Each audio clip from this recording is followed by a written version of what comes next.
Hello everyone, welcome back to this YouTube space. My name is Oreoluwaa with a double A, and you're welcome to this YouTube space where I film about faith, health and lifestyle. In today's video, I will be sharing the things you should know before coming to Gombe State, the good, the bad, everything you should know. If you would love to listen to all those things, and if you know someone that this information will benefit, do not forget to share this video. Get into the details of this video, I should explain that I was sent to Gombe State as a corps member. NYSC literally brought me to Gombe State, and I didn't find enough information, which is why I'm doing this video to just let people know a little bit more about Gombe. I was sent as a corper, and I have spent about 10 months already in this place, which is why I'm sharing this video, and I hope it helps you. Okay, so the first thing I really like to talk about is like the most obvious thing that everyone is literally scared of, especially if you are coming from anywhere that is not the north. If you are coming from the east, the west, or the south, the ideal thing that we have in our mind is that no, the north is dangerous, the north is not safe, basically. So I'll be talking about the insecurity. First off, I like to say that Gombe is safe, relatively safe.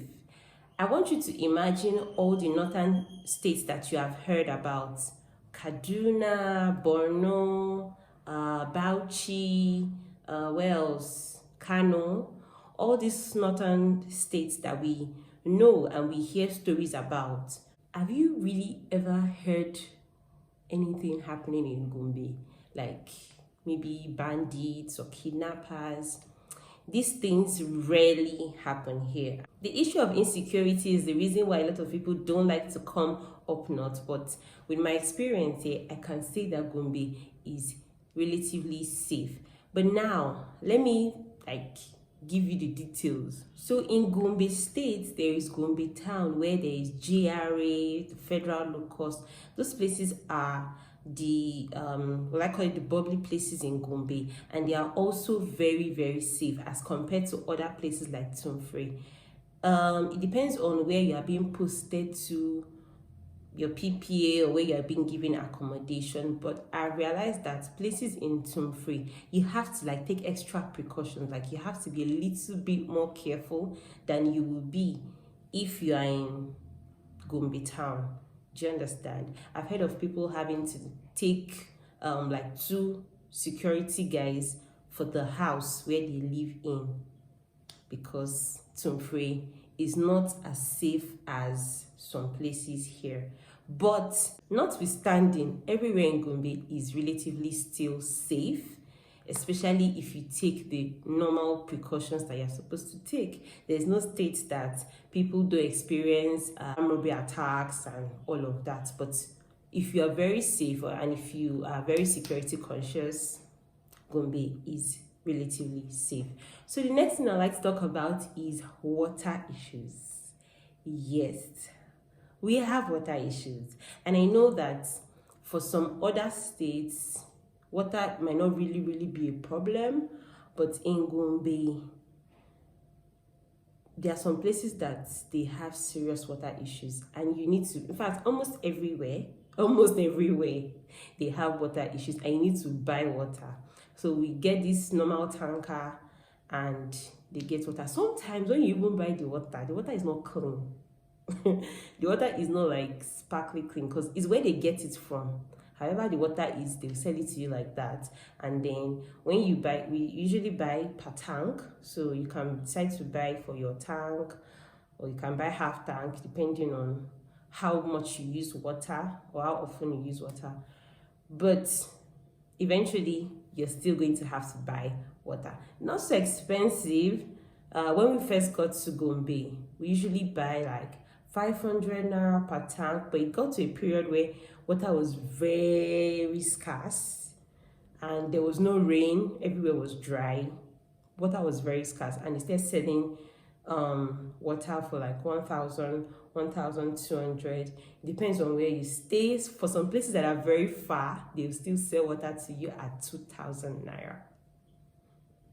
So yes, we have water issues here in Gombe, and it's just something you should know. Don't expect to be getting bowl water every time. It's not like that here. Another very obvious thing to talk about is the language barrier. Language barrier is a thing here because obviously it's the north, and it's like the core north where almost everybody speaks Hausa.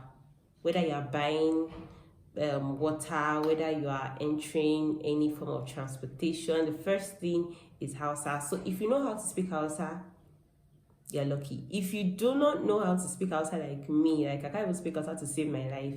That was before I got here, but now I'm beginning to pick one or two things. Hausa is not so difficult, but you need to put in the effort if you want to learn. But then it doesn't still change the fact that there is language barrier. And some people would literally tell you they cannot speak English. So you have to be able to converse with them. You have to converse in Hausa or find a way to interpret.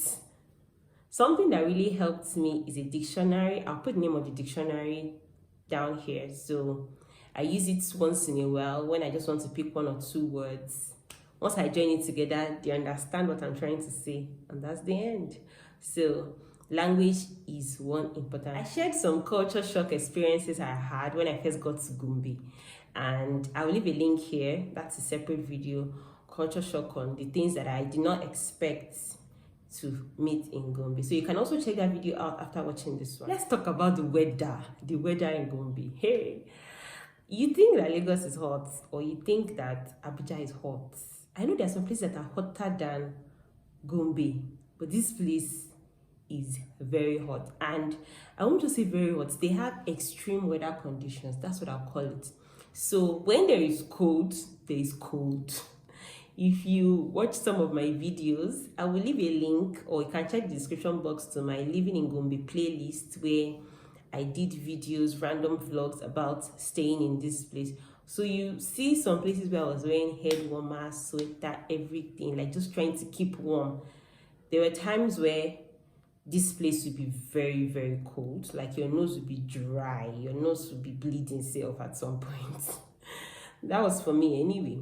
And there are times where the weather is also very hot. Like currently the weather is very hot. So these extreme weather conditions are there, and the way this heat itself is not the kind of heat that normal fan can, like even if you turn on your fan to the maximum, it's not really helping you like that. Sometimes you just want to go and lie down outside for fresh breeze. Because so when there is heat, it is really hot, and when there is cold, it is very cold. It's the type of cold that if you put your water here and you don't have your bath in few minutes, even if you boil the water and you drop it down there, within 15 minutes, if you don't bathe with that water, you are going to bathe with freezing water. That is how cold Gombe can be. Those that will be watching this video and couples that are coming into Gombe State, and you're thinking, should you stay or not? What are the opportunities that you would find in Gombe? Now let me explain. So there is the learned and unlearned ratio here in Gombe. A lot of indigenes of Gombe State and that are residents in this place currently are not educated, and Gombe is a developing state. This state has been in existence for just like 25 years, so they are developing, and a lot of opportunities are coming. Banks, hospitals, a lot of NGOs are coming into this state. So there are a lot of opportunities here, and it is easier for you as a professional, whatever course you might have read, if you like this environment and how quiet and peaceful, because Gombe is very quiet, there's less stress. If you like this environment, you can always find a job that suits you in this space if you want to stay. If you don't want to, you can go back to wherever you're coming from rather. But if you like to stay here, there are opportunities, especially because you are educated. But you should bear in mind that your course of study or whatever you did or whatever job you are going for determines your pay.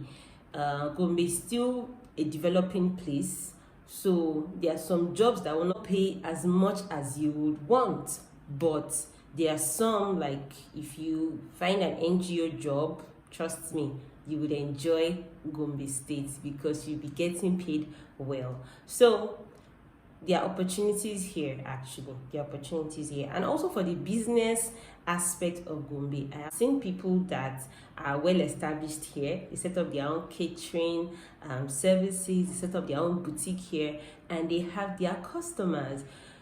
The competition is less because I would like to say that most of the indigenes here are not very, very, very business oriented.